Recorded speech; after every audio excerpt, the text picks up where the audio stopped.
Birodar, biz payg'ambarni bir oddiy ummati bo'lib turib, nega faqat dunyoni duo qilamiz?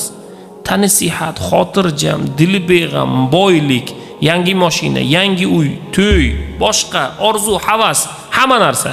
Birorta oxirat yo'q. Taqvodor bo'lay. 5 mahal namozni qazo qilmay o'qiy. Ibodatda mustahkam bo'lay.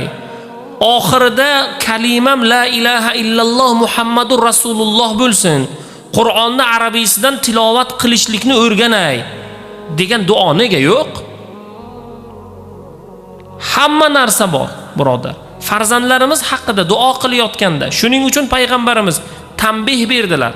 Farzandiga sog'liq so'radi, umr so'radi, davlat so'radi. Qariganda o'ziga yordamchi bo'lishligini so'radi. Taqvodor bo'lishni ham so'rasin. Farzandingizga rizq so'rayapsiz. Uni mansabini so'rayapsiz.